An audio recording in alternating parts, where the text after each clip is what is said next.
And he also brought us this grand lunch today, which I hope everybody is enjoying.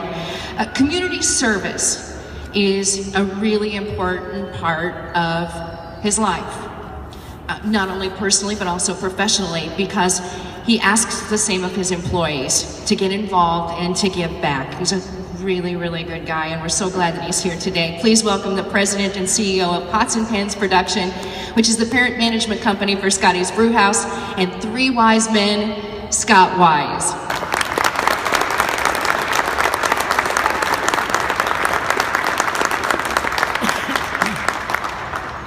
Thank you.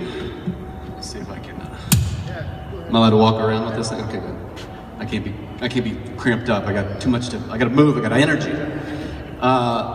Thank you for coming today. I appreciate it. My name is Scott Wise. I am the owner of Scotty's Brewhouse, Three Wise Men Brewing Company, Scotty's Brew Club. For those of you that ever travel to Franklin to go to Hillview, we opened a restaurant down there on the country club. And the soon-to-be Scotty's Doghouse on the campus of Butler University, opening May 10th. Yeah, go ahead and applause. I'm excited about that one. So, I want to give you just a kind of a peek behind the curtain, a little bit of seeing the Oz of the Wizard of Oz here, and I'm going to try to show you why the madness that is Scotty and what has become of this company and our restaurant, and what kind of led up to why we are here and why we do what we do today. And a lot of that being what I believe is our heartfelt philanthropic efforts that we give back and what we give back. There is going to be probably a little cursing up here today. I am a bar owner. There's going to be a little crying because I'm my mother's son, and I see, right? Can't even say her name. And there's going to be some nudity. No, there's not going to be any nudity because then you'd be crying. And as I said, my mom's here, and it would get super weird.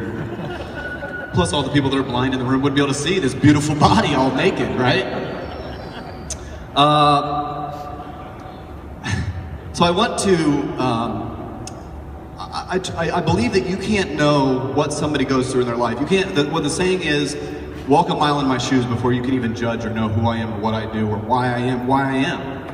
And I think a perfect example of that is what's laid out on the table today, these sleep masks that they ask you to try to eat your food and see what it's like to be blind. I think, you know, we all went through the recession, right? We all had different stories of what we went through there. I remember countless sleepless nights just wondering how I was going to keep my doors open. And it wasn't just me and my 4 kids and my wife that I was trying to provide for. At the time, I had another 800 employees with families and kids. And I didn't know what I was going to do. I truly didn't know how I was going to make it. And I was blessed, and I worked hard, and I got through it. But I'm going to rewind even beyond that. I'll take you back to when I was a freshman in college. Even my high school year, my senior year, I was anorexic. So I'm same size as I was back then. I was 6 foot. I'm now 180. At the time when I was a freshman at DePaul University, DePaul with a W, I was a swimmer. For some reason I thought I could be the next Michael Phelps, and I quickly realized I was mistaken, and I was working way too hard, and I needed to go to a school to practice what I was going to be doing one day. So I went to Ball State, where you can drink a lot and still pass with grades. So, but while I was in this anorexic stage, I was able to pull myself out of that. I was able to, with the help of my parents and family and friends. And clearly that's why I'm a narcissistic asshole and name every restaurant after myself, because I've got clear body issues, right? But that's for a psychologist and a different conversation on a different couch. That's not for today. Fast forward a little bit further to about, gosh, it's been about 9 years now. I got my retina detached in my right eye. And I won the genetic lottery with my eyes. Without my contacts, I'm about 2400. I'm legally blind, and for me, it was really interesting to read that card on the table, because as I was telling my mom, that you just learn to adapt. You know, you learn to, as we just heard, learning to live a different way, because that's the way you have to live. And I just knew when my contacts are out and I'm walking around the house, I don't know if you noticed, but I kind of use my toes to get around and know where stairs are, and I would put my finger in the glass to feel when it's time to stop pouring the water. My kids always ask me why I sit down to pee, and that's still hard for them to understand that one. I mean, it's a struggle to tell that story, but we all have these things, right? We all go through. You don't know what I've gone through in my life. You haven't walked those miles in my shoes, and I'm not mad about any of that. Any of those things that I've gone through, the retina detachment, not being able to see. Oh yeah, I'm colorblind, by the way. But that's what makes me who I am. Those are character builders. Those are what, in my opinion, make me successful today. All those challenges that I faced, I was raised by two great parents to never say can't and won't, and I don't know how. I was taught that you figure it out and you make it work. So, fast forward a few more years. I keep telling my wife, she keeps saying, are we gonna have children? This is about 10 years ago now. And I kept saying, let me get one more restaurant open. And she quickly figured out my plan, that was never gonna stop. And she cornered me and knocked me up, or vice versa, I guess. And it's the best thing that's ever happened to me in my life. I mean, that day in 2007 when we had our first son. We have 4 kids. And I'm very blessed, and thank God for my wife, because she said, you know, I was raised in a Methodist church. I was confirmed as a Methodist, but I never really connected with my church. I kind of grew away from it. Still prayed at night, but I was kind of a Christian by convenience is what I would call it. And my wife said, you know, let's go back to church. Let's find one. There are these new churches out there that are non-denominational. Let's give Northview a try. And so we went to Northview, and she said, if not for you, let's do it for our kids. Let's put a moral compass into our kids. And I said, that's totally agree. Let's do that.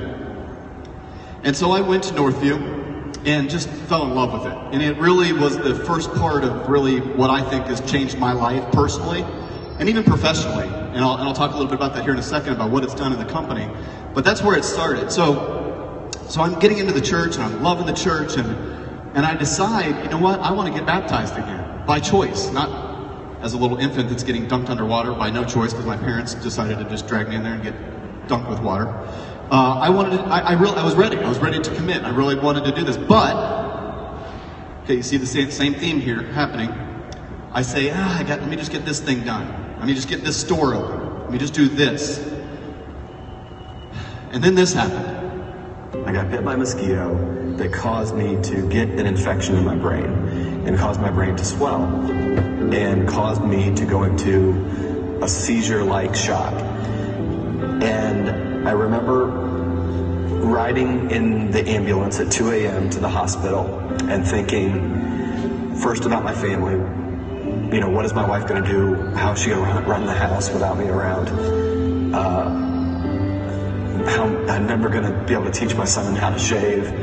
I'm not going to see my daughter down the aisle. I didn't get baptized.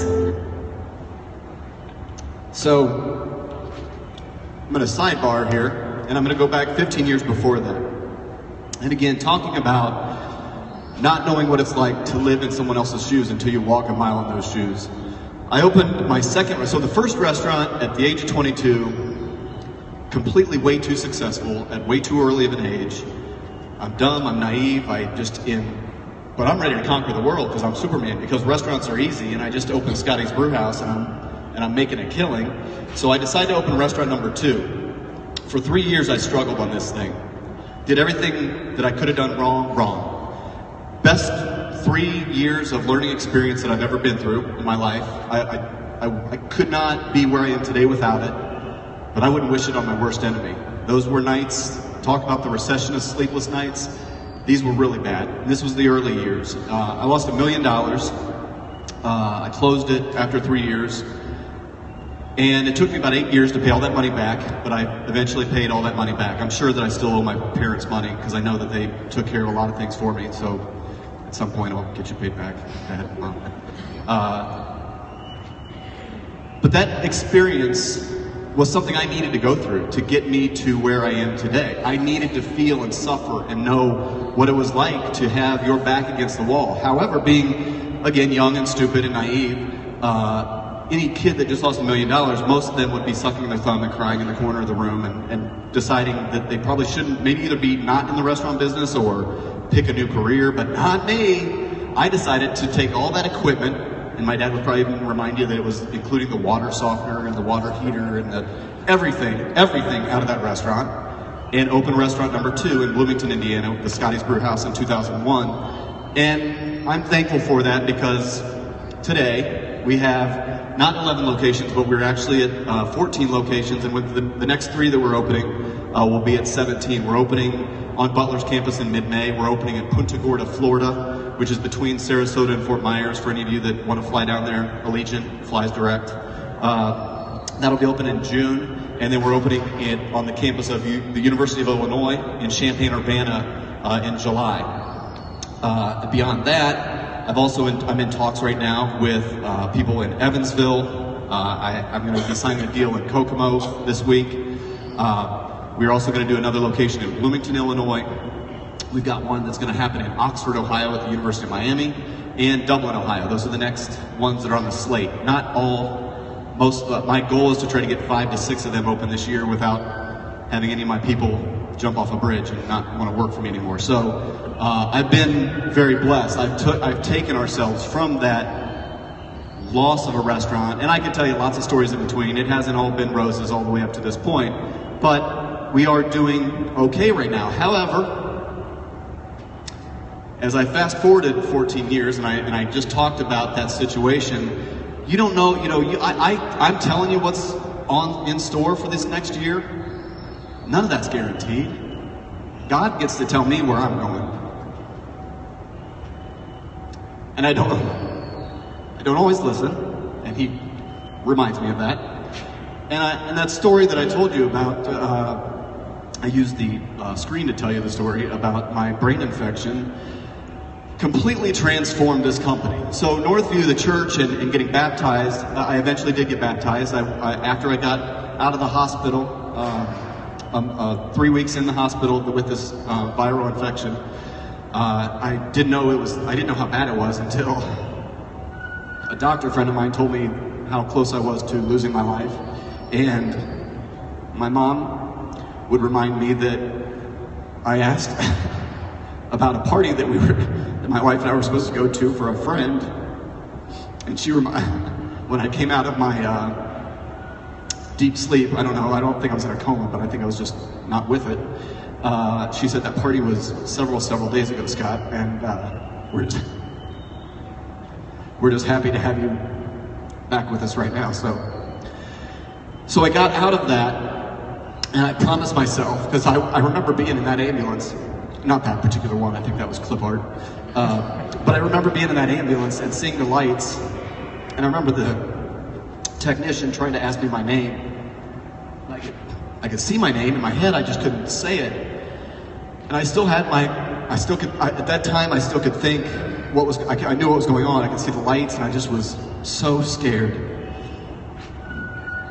And I remember telling myself, God, I promise I will not put off baptism anymore. I promise I'll be in. Things are going to change. And they did. They changed for me personally, professionally. And again, that's where the change in my entire company structure happened. And I decided that I wasn't going to just open restaurants and try to be, have this I got to succeed, I got to do more. I mean, that part is built in me, and that's part of my personality.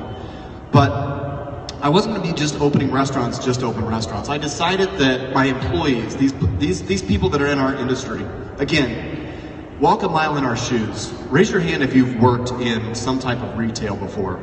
I almost feel like, good for you, God bless all of you, because I think that everybody needs to experience that at one point or another. I think we would learn to treat the world nicer if we went through that. Not just forget my restaurant and just the joke that occasionally a customer might yell at an employee, but any place that you work. I used to work at Abercrombie in college, And now, I've got this neurotic disease that when I go look at clothes in a store, I'm sitting there and my son's always like, why are you folding everything back up and putting it? And I'm like, because, listen, you'll get it, because I'm going to make you work in one of these stores one day and you'll figure it out. So I decided that I didn't want to just open restaurants just to succeed and make money.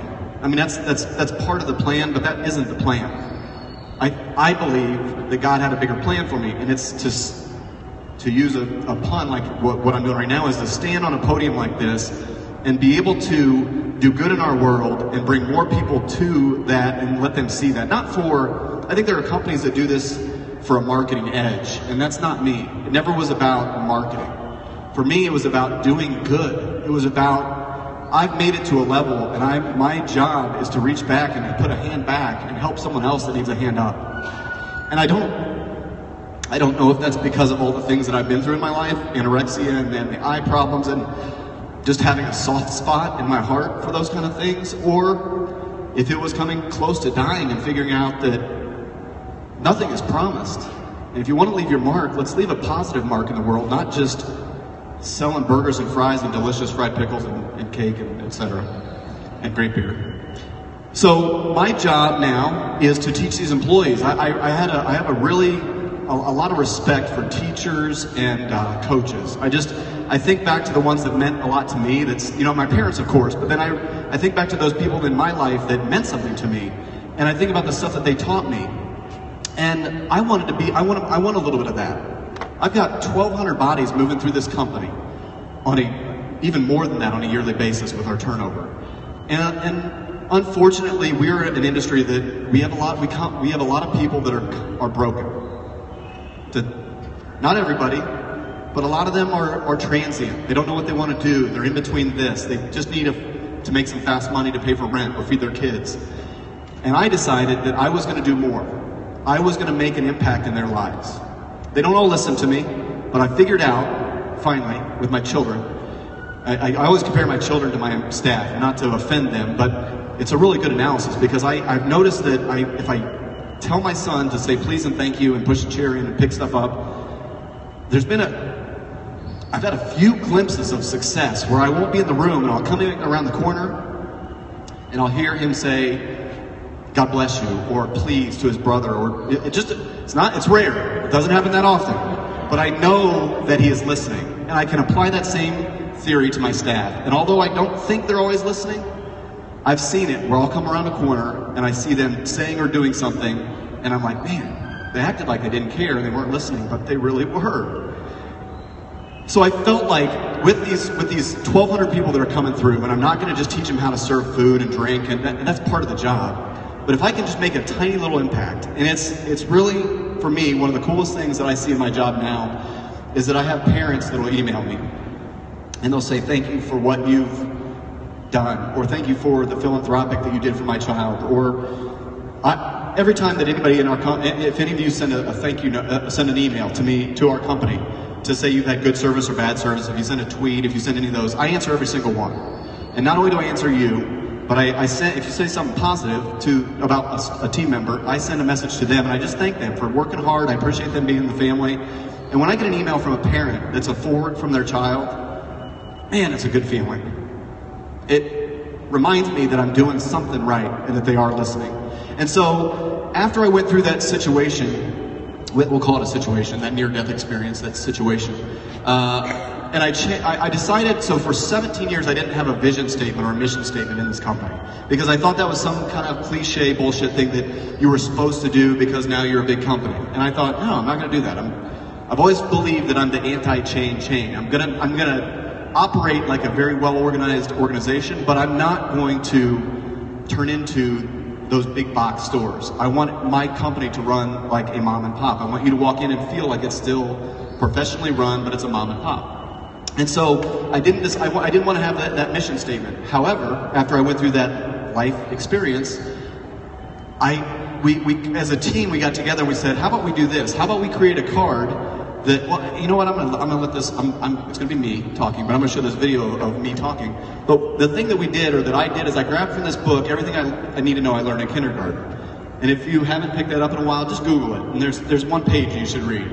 And it's the stuff that you'll see here in a minute that we put on the back of the card that is just ways of life that our people should be acting and reacting.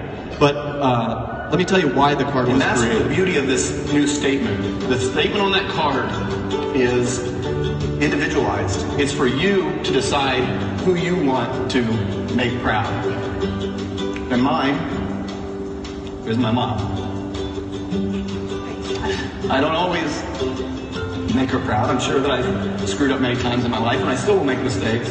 But at the end of the day, I feel like my vision now, and if you look inside that card, is all of this.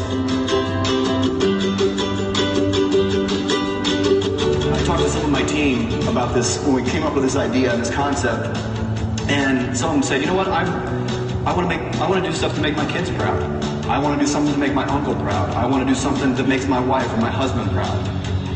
And I think that you can individualize it however you want. I'm going to act in a way that will make my family proud. And I will act in a way that makes my future proud. And I will act in a way that will make my employees proud. I will act in a way that will make my mother proud. And I will act in a way to make my parents proud. I will act in a way that will make my family proud. I will act in a way that will make my wife proud. To make my daughter proud. I will act in a way that will make my grandparents proud. I will act in a way that will make myself proud. And I will act in a way that makes my sister proud. So that's the front of the card. I wanted it to be individualized. I wanted them to kind of create that, you know, if you don't like me, if you think I'm a dick as a boss, which I'm not, then I want you to come to work and just make yourself proud, make your parents proud. And then on the back of the card, we put all these different sayings, all these things that are kind of flashing up on the screen right now. And a lot of those things were taken from that book. Everything I Need to Know I learned in kindergarten. A lot of simple things, right? Man, you wouldn't believe what this generation has forgotten, or we've forgotten to teach them, or the social media and the internet has just wrecked for us. And I'm not going to blame millennials. I saw a news story today about how, I tweeted this morning, that millennials have decided they don't like to eat cereal in the morning because it takes too long to clean up. Really? Don't you just rinse the bowl under the water and it's cleaned up? But you know, it's not, who am I to slam them? I was the same fat kid that grabbed a Pop-Tart and got on the bus, or 5 Pop-Tarts maybe, I don't know. Again, I was fat and anorexic. So that's the stuff that's on the back of that card. The most important part that I loved on the back of that card, the thing that really meant the most to me, and the part that kind of derived out of this experience that I had, that I went through, this viral encephalitis, was donate time, mind, body, and soul. Give back. Do something. Make a mark in our world. Leave an impact. Leave some tracks. And so what I've done with our team is we give them a philanthropic to be involved in every single month. We organize it. We ask them to do it every 90 days, but it's not a requirement. If they don't do it, I'm not going to follow around and say you're fired because you didn't donate your time. That's not. It's going to it'll either catch them, they'll get the bug, or they won't. I'll tell you what, if you get the bug one time, if you do one thing, you'll find that it's infectious. You can't get rid of it. It's almost, I feel guilty because it's a drug that the feeling that I get. We're at this place today, Dayspring. Anybody that volunteers at Dayspring, say hi to Roscoe. He is in their kitchen and just an incredible man. And I'm telling you, you do something like this, and it gives you a feeling that you walk through there and you're like, I need to do more. I know I helped serve some food today. Man, I could have done more. I remember leaving Dayspring, this is over a year and a half ago, and I left and I thought I wasn't doing enough. Again, putting pressure on myself that I'm not doing enough. And I saw a guy that day that was cleaning up after himself, and that was pretty rare. At the time that I volunteered there, I don't see many of them would not voluntarily pick up and clean up the table. They would. That's okay. Who am I to judge right then and there? They're going through a lot of life crap, and they don't want to clean up their stuff. That's what I'm there for. But this guy is cleaning up, and so I left and I called back and I said, "Hey, the guy in the big black guy, he's got a Colts jersey on." It's like, "Oh, Jerry," and I said, "Okay." Yeah, I said, "If he needs a job, I've got a restaurant several blocks down the street. I'm hiring. Can he come in for an interview?" And she said, "Let me check." Jerry worked. The story was better when he was still there. But he worked for me for about a year and a half, and then but Jerry came up to me every time that I was in the restaurant, And he would say, "You saved me." And I say, I didn't save you, Jerry. You saved yourself.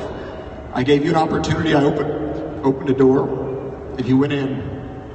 And he said, "Well, I've got my kids in an apartment because of you, so thank you." We do Habitat for Humanity as one of the charities that we work with. I put a brochure on your table, and I did that again. It's not this isn't a marketing piece.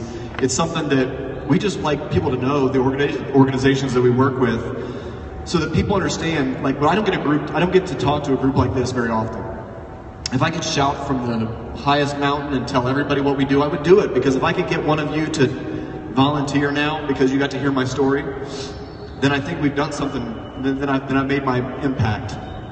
I mean, this ability to speak to you today, when I got this email from Jason from WIBC, and when he told me that Bosma was doing this, and I didn't really know who Bosma was, and then I looked and I found out what they did, and I'm like, oh my God, that's me. I'm the one that can't see, and now I'm going to speak for a group that employs this. I said, I want to bring those people into my organization. So we're now working with Bosma to bring people into my organization. God works in some mysterious ways, and I really think that He's using me in a great way, and I'm very honored and blessed and proud.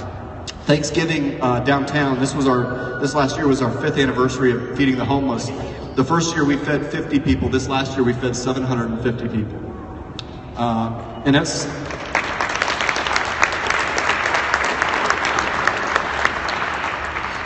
And that's a tough thing to be proud of, because it tells me that we've got too many homeless people in our city. But if we're helping that many people and that many children, then I know that we're doing a good thing. And I would highly advise any of you that ever want to get involved in our event that we do. In fact, every time that we're asking you to donate toys in our restaurants, please donate toys, because we give them to the homeless children. Those that are familiar with Tatum's, we give toys to Tatum's every year. And then we also hand deliver toys to Peyton Manning's Children's Hospital. And it's one of my favorite days, and we do it twice a year now because it's so impactful. And again, it's almost like a drug. It's, for me, we used to do it with Riley, and now Riley has rules that doesn't let me go to the rooms. And I said, I'm sorry, I've got to see the smiles. I mean, a child with cancer that doesn't deserve to have cancer doesn't have too many smiles, and I want to be there when they smile. So one of my favorite things that we do right now, we just opened in Muncie our second Three Wise Men, and we opened with the Ark of Indiana. And the Ark is very similar to Bosma. They, not for people that are vision impaired, but they take people with any kind of disabilities, mentally, physically, and they train them up to go out into the world to get a job. And man, it is the neatest experience that I've ever been a part of. They came to me, Kim Dotson from the Ark came to me 2 years ago, I think. And she started to say, what do you think about, and here's what our organization is, and I said, I'm in. You don't have to say anymore, I'm in. And she goes, but I haven't given you the whole pitch. And I said, I don't care. That is a living, breathing testament to what I'm all about, is that I get in there and I get to train up people that aren't given an opportunity to go let them get into the world and work and be an active part of our world. And so we've now been open for, 3 months now. And it is one of our most successful restaurants. In fact, one of the things that I think is the neatest thing that I saw, so when we open a restaurant, we always hire, we go above and beyond. We start with 120, knowing that we'll come down to about 90 due to attrition just from that when we open. This restaurant, so we always lose about 30 people. This restaurant, when we opened, we lost 5 people. And my director of HR came into the room and she was crying and she said, I've just never seen anything like it. It's like a glue, it's a bond that I didn't think was gonna be there. That she said, it's almost like the rest of the staff have become big brothers and sisters and they're protecting everybody. So I'm really excited about what can happen with that project, because I really think that could have a national impact. We're paired with the Marriott, and the Marriott also. So 25% of our staff is either physically or mentally challenged that are working in the restaurant and also at the hotel. And it's been an incredible thing. And we're really now, it kind of was for me, along with the email that I got from WIBC, to work with Bosma, because I now am reaching out to organizations and I'm like, how can we get you in here? Why are we missing? Why are we complaining about a dry labor market when there are so many capable people willing to work, but just need a shot because we all think they can't? And I just wasn't raised that way to say that. So the Toys to Peyton Manning is again one of my favorite things that we get to do every year. We do it in July and we also do it in December. So I'm going to be leaving you here in a second, and one of the challenges that I'm going to make to you all, I do this every Lenten season. I'm not Catholic, but I like the theory of giving up something or trying to do something for 40 days. Those of you that have a New Year's resolution, have you already given up working out? Is that all right? So you know that 21 days is supposed to create the habit. I think that's still not truly factual. I think it's a little bit longer than that. But my challenge over Lent, I challenge myself, I challenge my entire company, all my managers. I tell them every day for 40 days, I want you to just write a letter of thanks or congratulations or I love you. I said, just try that and watch the impact you will make in not only your life, but in somebody else's life. Because why? Because we are so often willing to give somebody some constructive criticism, right? You could do better here, son. You got an A, but you missed these questions, or you could have ran faster, you could have swam faster, you could have done better at the job, you could have made the sale. How about we just occasionally, it's even in our vision card. Those vision cards are held by every one of my staff members, and they're supposed to carry it on them at all times. So I always love giving this challenge because I'm sure it fails occasionally, but next time you're in the restaurant, ask them to see their vision card. And ask them to pull it out. One of the comments on the vision card is give a compliment. One compliment every day. Will that kill you to give one compliment? So my challenge to all of you, in that little packet of marketing stuff, don't forget to take the $5 coupon, because that is a good coupon.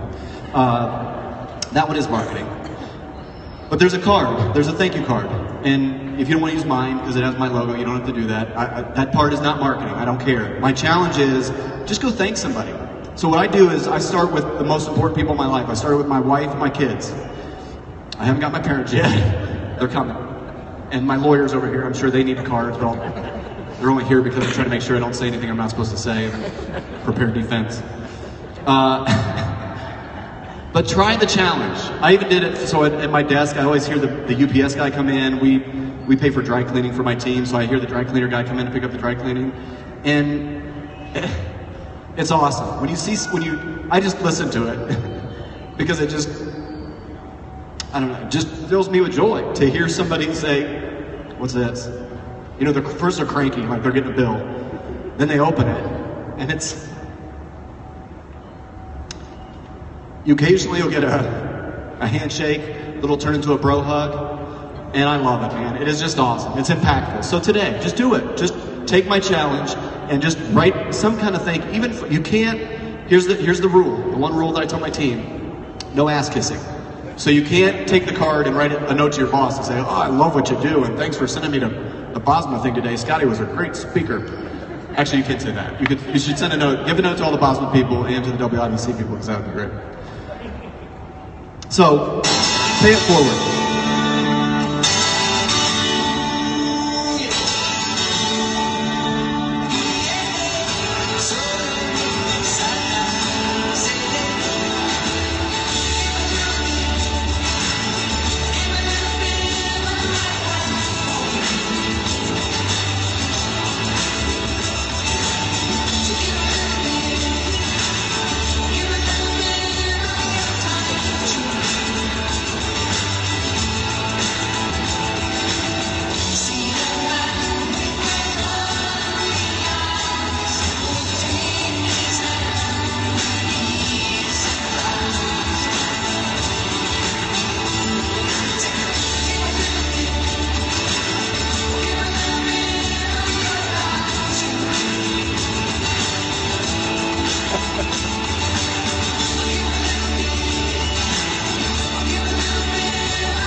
that's a commercial that I love, because I think that we're so quick to laugh on Twitter and Facebook and Instagram at people's mistakes and failures and falling upstairs and people at the Oscars tripping and et cetera, et cetera. But I think there's a lot of good that happens in our world, and I hope that you all take one thing away today and go do a little bit of good in our world. Thank you for having me today. I appreciate it. Thank you to Bosma. Thank you to WIBC, and thanks, parents. I love you.